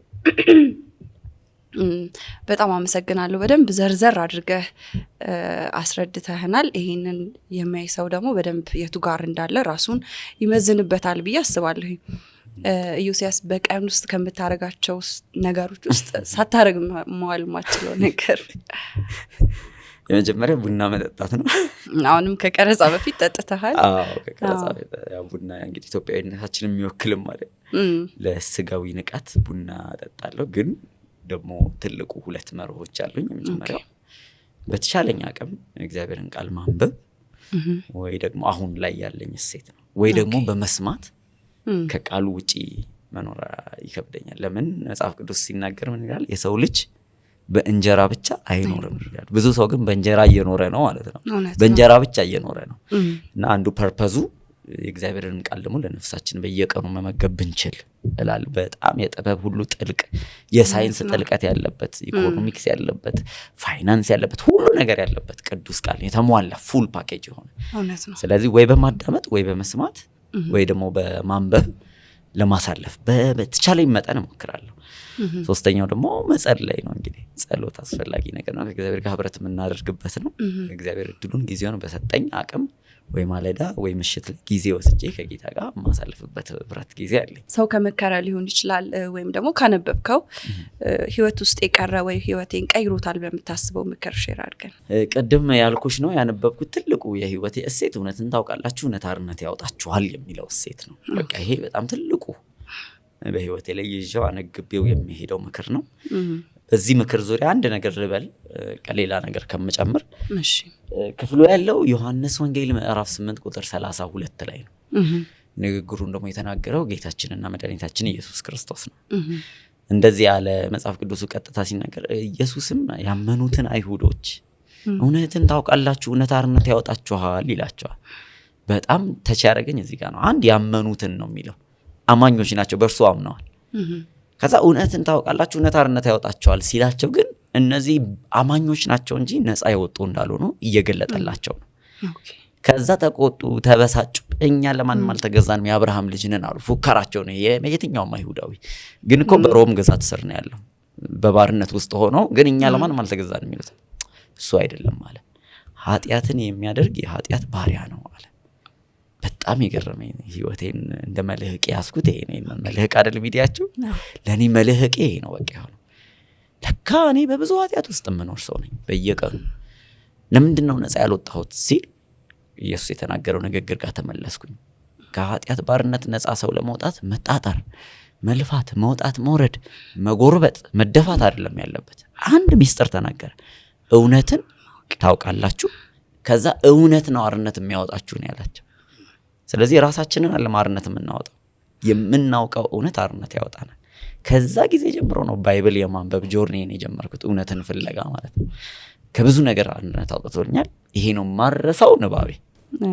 እሺ ዮሲ በጣም ከልብ አመሰግናለሁ ጊዜህን ሰጥተህን ብዙ ደግሞ የሚጠቅሙ ሐሳቦችን ለትውልድ የሚጠቅም ሐሳብ ሼር ስላደረከን ከልብ አመሰግናለሁኝ። እኔም በጣም ነው ማመሰግንሽ ሄኖን፣ እንዲሁም የሚዲያ አባላቶች መልህቅ ሚዲያን ጨምሮ በታማኝነት ትውልድን የሚያንጽ የሚያበረታታ የሚያነቃ መርህ የያዘ ነገር ይዛችሁ እንዲቀርብ እኔንም ደግሞ አክብራችሁ ጋብዛችሁኝ ወደዚህ ስፍራ ላይ ብዙዎች ይሄንን ለሚያዳምጡም ክብረት ትስጥልኝ። አመሰግናለሁ።